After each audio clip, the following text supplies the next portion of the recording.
Hey everyone, welcome back to your YouTube channel for creative studies. आज हम लोग जानेंगे BHS 133 के लिए इंपॉर्टेंट क्वेश्चन विद आंसर जो हिस्ट्री से रिलेटेड है। आज इस वीडियो के माध्यम से हम लोग जानेंगे विजयनगर साम्राज्य के बारे में। विजयनगर साम्राज्य की स्थापना किस तरह हुई, कब हुई और किसने की, और इस साम्राज्य के अंतर्गत कौन कौन से वंश शासन किए और कौन कौन से शासक शासन किए। इस तरह से संपूर्ण जानकारी इस वीडियो के माध्यम से हम लोग जानेंगे।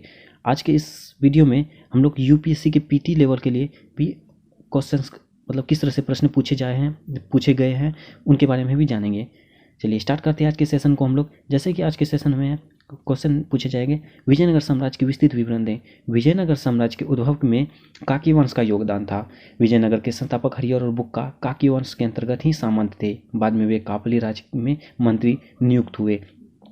मतलब जब विजयनगर साम्राज्य की स्थापना जो है हरिहर और बुक्का ने किया था। हरिहर और बुक्का विजयनगर साम्राज्य की स्थापना करने से पहले वे काकी वंश का योगदान था। ठीक है, वे जो है काकी वंश के अंतर्गत मतलब काकी वंश के अंतर्गत वहाँ काम करते थे मंत्री पद के रूप में। उसके बाद काकी वंश के बाद वो कापली राज्य में मंत्री पद के लिए नियुक्त हुए। वे दोनों भाई हरिहर और बुक्का जो है काकी वंश के बाद कापली राज्य में मंत्री पद के रूप में नियुक्त हुए।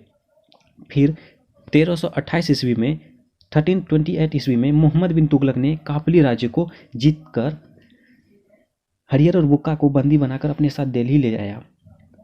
देखिए, जैसे हरिहर और बुक्का वो कापली राज्य में मंत्री पद के लिए नियुक्त था और कापली राज्य में ही मोहम्मद बिन तुगलक जो है आक्रमण कर देता है, और इस तरह से आक्रमण करने के बाद कापली राज्य को हराकर हरिहर और बुक्का को जो वो मंत्री थे उन्हें अपने साथ दिल्ली लेके चले जाता है और उसके बाद उन्हें इस्लाम धर्म ग्रहण करने के लिए मजबूर कर देता है, और बाद में जो है वे दोनों ग्रहण भी कर लेते हैं।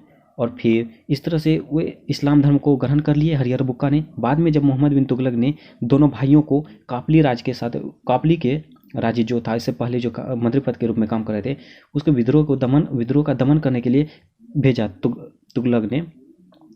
मोहम्मद बिन तुगलक ने हरिहर और बुक्का को कापली राज्य भेजा विद्रोह के लिए। फिर वहाँ पे उस दौरान जो है एक विद्वान से मुलाकात होती है हरिहर और बुक्का, जिनका नाम है माधव विद्यारण्य। वे प्रसिद्ध विद्वान थे माधव विद्यारण्य वे दोनों भाई को, हरिहर और बुक्का को, यह समझाते हैं कि आप दोनों क्यों इस्लाम धर्म को ग्रहण कर लिए। इसके बारे में संपूर्ण आपस में बातें होती है। इस तरह से हरिहर और बुक्का को समझ में आता है कि हाँ, हमें इस्लाम धर्म को त्याग देना चाहिए। इस तरह से हरिहर और बुक्का इस्लाम धर्म को त्याग देता है, फिर हिंदू धर्म को ग्रहण कर लेता है। क्योंकि वह हिंदू धर्म के थे इसलिए फिर से हिंदू धर्म को वो ग्रहण कर लेते हैं। फिर इस तरह से दोनों भाइयों ने अपने अन्य तीनों भाइयों की सहायता से 1336 ईस्वी में विजयनगर राज्य की स्थापना की। हरिहर और बुक्का टोटल 5 भाई थे। वे पांचों भाई मिलकर विजयनगर राज्य की स्थापना की। कब की? 1336 ईस्वी में।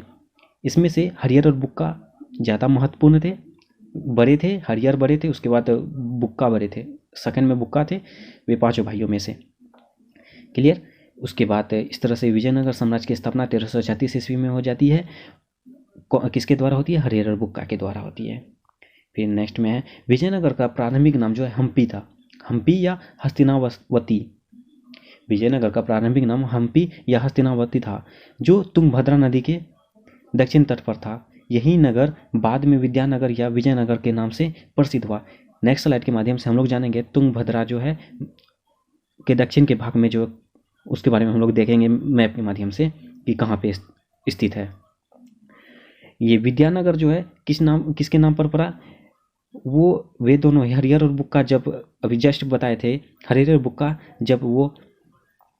बुक्का जो है कापली राज्य में विद्रोह के दमन के लिए जाता है, तो उस समय एक विद्वान से मुलाकात होती है जिनका नाम माधव विद्यारण्य था। इन्हीं के नाम पर, विद्यारण्य के नाम पर जो है उसको विद्यानगर रखा, और आगे चलकर वही विजयनगर के नाम से प्रसिद्ध हुआ। समझ में आ गया किस तरह से विजयनगर साम्राज्य का नाम पड़ा? उस हरिहर और बुक्का के मुलाकात में एक विद्वान से मुलाकात होती है जिनका नाम माधव विद्यारण्य था। उन्हीं के नाम पर इनका नाम विजयनगर से पहले विद्यानगर रखा गया। फिर विद्यानगर के आगे चलकर वे विजयनगर के नाम से प्रसिद्ध हुआ। क्लियर? अब हम लोग देख लेते हैं मैप के माध्यम से तुंगभद्रा नदी। देखिए ये रहा तुंगभद्रा नदी। इसके दक्षिण भाग में ये जो है यहाँ कर्नाटक, वर्तमान समय में विजयनगर साम्राज्य जो है कर्नाटक में स्थित है, जो हम्पी नाम से प्रसिद्ध है अभी भी। क्लियर, समझ गए। उसके बाद चलिए आगे। विजयनगर की कुल 4 राजधानियाँ हुई। विजयनगर की जो है कुल 4 राजधानी है। देखिए ये यूपीएससी की पीटी में पूछे जा गए हुए हैं, क्रम वाइज पूछा गया था। क्रम वाइज आपको दर्शाना है किस तरह से था। क्लियर, उसमें से पहला अनेकुंडी, दूसरा में विजयनगर जो हम्पी नाम से प्रसिद्ध है, उसके बाद थर्ड में है पेनुगोंडा, फिर चंद्रगिरी। पहला फिर से रिपीट कर रहे हैं, अनेगुंडी, विजयनगर, पेनुगोंडा, चंद्रगिरी। क्लियर। उसके बाद विजयनगर में कुल 4 राजवंशों ने शासन किया। विजयनगर में कुल 4 राजवंशों ने, हिंदू राजवंशों ने शासन किया। ये सभी वंश जो है हिंदू थे। पहला संगम वंश, जिनका कार्यकाल 1336 ईस्वी से 1485 ईस्वी तक है।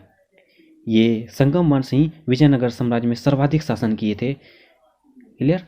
आपको पूछे जाएंगे कि विजयनगर साम्राज्य में जो है कौन से राजवंश सबसे ज़्यादा शासन किए थे, तो उनका आंसर हो जाएगा संगम वंश। कब से कब तक? 1336 ईस्वी से 1385 ईस्वी तक। क्लियर। उसके बाद सेकेंड में सालुब वंश, ये 1485 से 1505। ये सबसे न्यूनतम, ये सबसे कम शासन कर पाए थे, सबसे कम दिनों के लिए शासन किए। इसमें भी एक क्वेश्चन पूछे जाएंगे कि विजयनगर साम्राज्य में ऐसा कौन से राजवंश थे जो सबसे कम, ऐसा कौन से राजवंश थे जो सबसे कम वंश तक, कम समय तक शासन किया था। उसका सही आंसर जो है सालुब वंश, उसका कार्यकाल 1485 से 1505। फिर नेक्स्ट में है तुलु वंश, इसका कार्यकाल 1505 से 1570। उसके बाद चौथा में है अरवेदु वंश, इसका शासनकाल 1570 से 1650। इसके बारे में हम लोग संपूर्ण अभी विस्तृत एक एक करके जानेंगे। संगम वंश में कौन कौन से शासन बने, उसके बाद सालोब में, तुलुब में, अरविंदु में। क्लियर। आपको पूरी डिटेल्स के साथ हम लोग पढ़ेंगे। आज फिर चले आगे चलते हैं हम लोग, जैसे कि अब संगम वंश को स्टार्ट करते हैं हम लोग। संगम वंश में कौन कौन से शासन बने और क्या क्या किए विजयनगर साम्राज्य के लिए।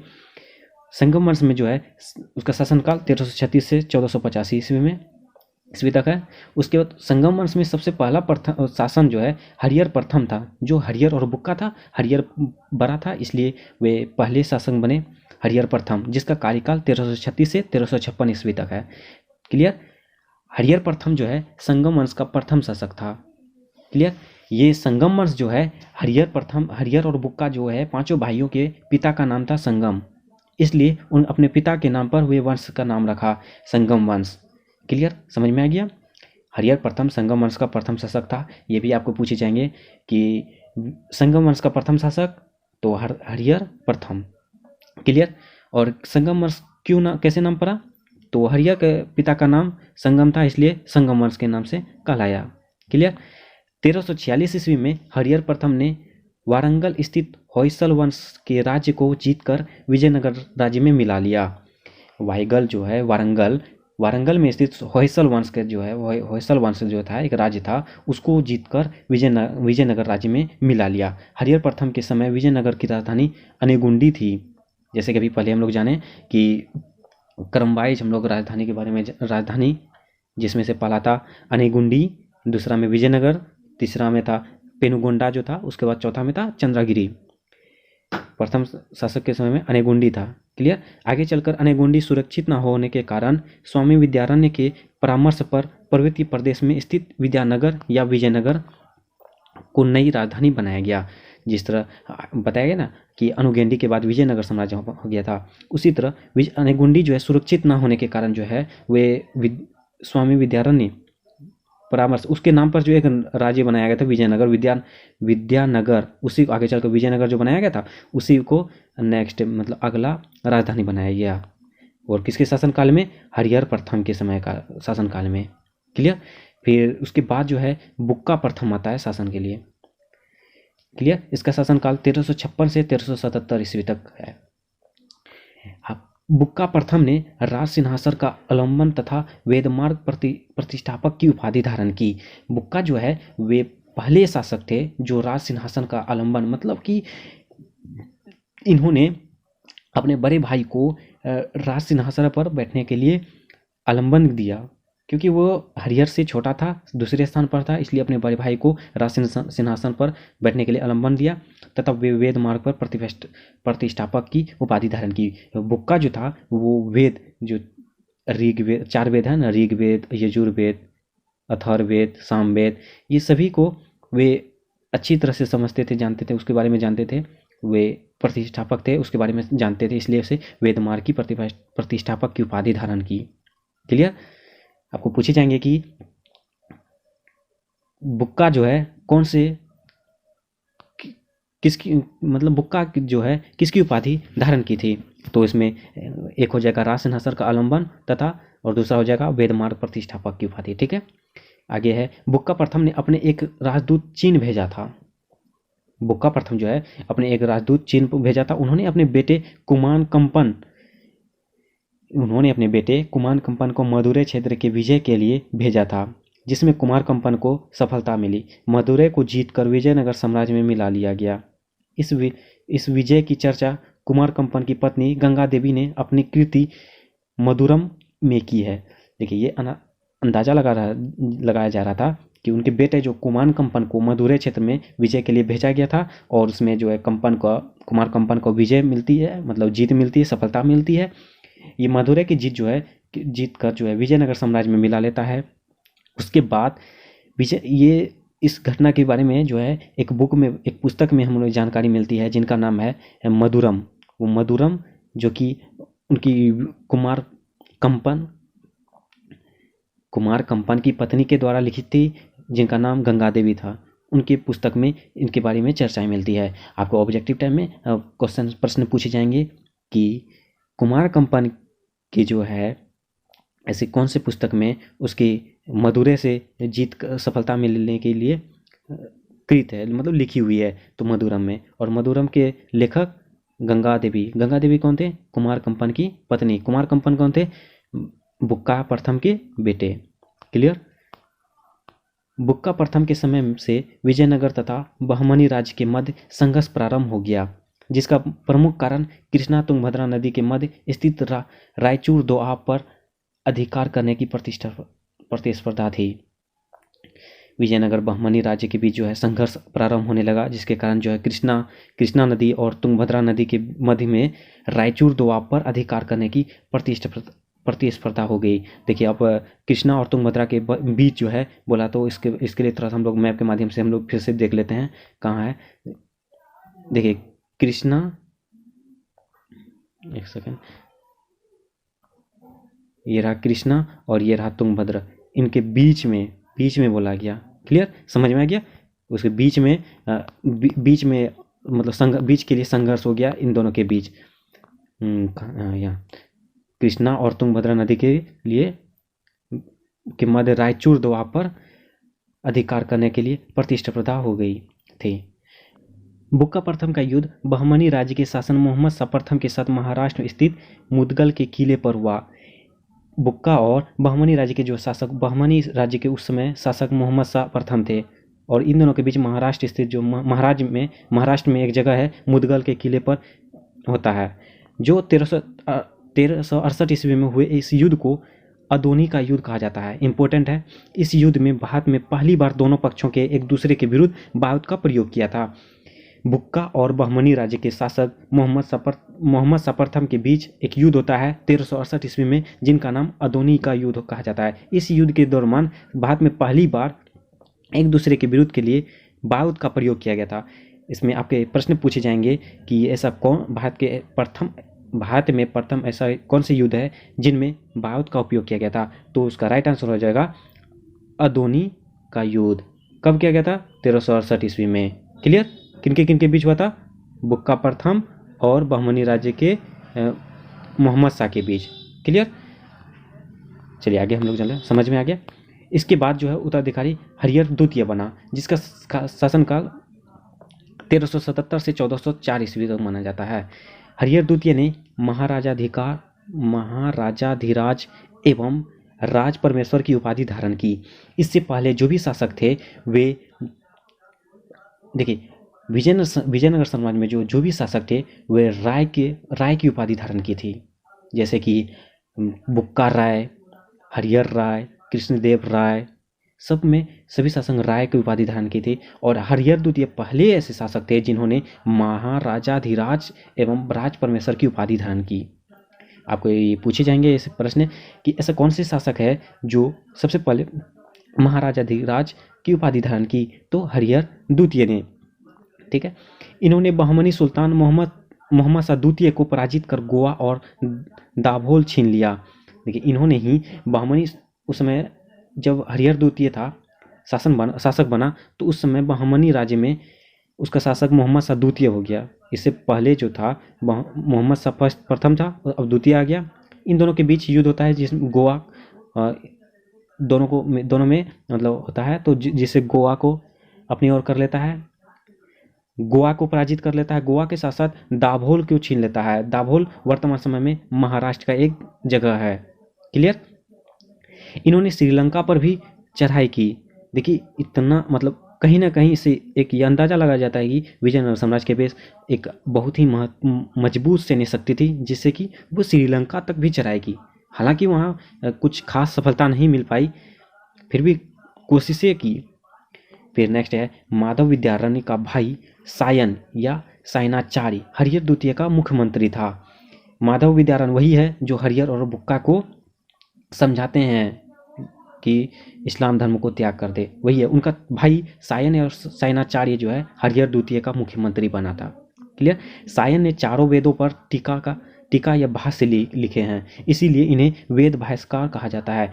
अब टीका क्या होता है? जिस तरह से मान के चलिए कोई पुस्तक होती है, कुछ ऐसी लैंग्वेज, कुछ ऐसी भाषा में होते हैं जिससे कि हम लोग समझ नहीं पाते हैं, उन भाषाओं को, उन पुस्तक को एक दोबारा से एक सरल भाषा में लिख कर पब्लिश किया जाता है, सबके सामने पेश किया जाता है, तो उसे ही टीका कहते हैं। इसी तरह ये सायन ने चारों वेदों को, ऋग्वेद, यजुर्वेद, सामवेद, अथर्ववेद, ये सभी वेदों को जो है टीका किया, उसके सरल भाषा में समझाने का प्रयास किया। ठीक है, इसलिए उन्हें वेद भास्कर का भी कहा जाता है। किसको कहा जाता है? सायन को। सायन कौन था? माधव विद्यारण्य का भाई था। क्लियर। उस हरिहर द्वितीय के बाद आता है विरूपाक्ष प्रथम। विरूपाक्ष प्रथम का शासनकाल 1404 से 1405 ईस्वी तक। ये कुछ कम ही दिनों के लिए था शासन, और ये पूछे भी गए हैं यूपीएससी के पीटी में कि ऐसा कौन से शासक थे जिनको भगवान शिव के नाम से भी जानते हैं, तो उनका नाम विरूपाक्ष होगा। क्लियर। विरूपाक्ष। इसके बाद बुक्का द्वितीय आते हैं, इनका शासनकाल 1405 से 1406, मतलब कुछ महीनों के लिए ये सब शासक बनते हैं, कुछ खास नहीं है इसके लिए। फिर इसके बाद जो है देवराय प्रथम आते हैं, जिसका शासनकाल 1406 से 1422। क्लियर। देवराय प्रथम का संघर्ष बहमनी शासक फिरोज शाह बहमनी के साथ हुआ। देवराय प्रथम का संघर्ष जो है बहमनी शासक फिरोज शाह बहमनी के साथ हुआ। दोनों के मध्य हुए प्रथम युद्ध को सोनार की बेटी का युद्ध भी कहा जाता है। प्रथम एवं द्वितीय युद्ध में देवराय प्रथम की पराजय हुई और उसे अपनी पुत्री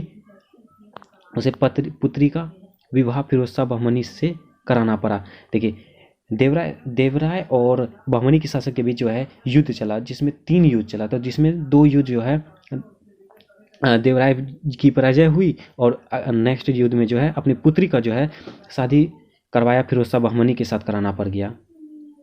समझ में आ गया। तीसरे युद्ध के दौरान बहमनी राज्य के साथ फिरोज शाह बहमनी के साथ शादी कराना पड़ा। शीघ्र ही देवराय प्रथम ने वारंगल की सहायता से फिरोज शाह बहमनी को पराजित किया। मतलब शादी के बाद फिर से देवराय प्रथम ने फिरोज शाह बहमनी को पराजित किया। फिर इन्होंने ही सर्वप्रथम 10,000 मुसलमानों को अपनी सेना में भर्ती किया। ये हिंदू शासक होने के साथ साथ ये मुसलमानों को भी रोजगार देते थे, वह अपने सेना में भर्ती करते थे। जिस तरह से देखिए 10,000 मुसलमानों को अपनी सेना में भर्ती किया। देवराय प्रथम ने अरब एवं फारस से घोड़ों को खरीदकर अश्वारोही सैनिकों की संख्या में बढ़ोतरी की। उसने तुर्क तीरंदाजों को भी सेना में भर्ती किया। तुर्क से भी तीरंदाजों को भी अपने साम्राज्य में, अपनी सेना में भर्ती किया। देखिए, आप समझ गए होंगे। इसके काल में इटली का यात्री जो है निकोलो कोंटी विजयनगर आया। इसके शासनकाल में ही किसके शासनकाल में, देखिए किसके शासनकाल में आया था? देवराय प्रथम के शासनकाल में एक यात्री आते हैं, यात्री इटली का यात्री जो जिनका नाम निकोली कोंटी था, वह विजयनगर साम्राज्य आते हैं। इसमें एक प्रश्न पूछे जाएंगे कि निकोली कोंटी जो है विजयनगर साम्राज्य जो है किस शासक के काल में आया था, तो उसका सही आंसर हो जाएगा देवराय प्रथम। देवराय प्रथम के दरबार में श्रीनाथ नामक विद्वान रहते थे, जिसने हरिविलासम की रचना की थी। श्रीनाथ नामक जो विद्वान थे वे एक पुस्तक लिखी थी हरिविलासम। क्लियर? वे देवराय प्रथम के दरबार में रहते थे। देवराय प्रथम ने हरिंदा बांध बनवाया था। क्लियर?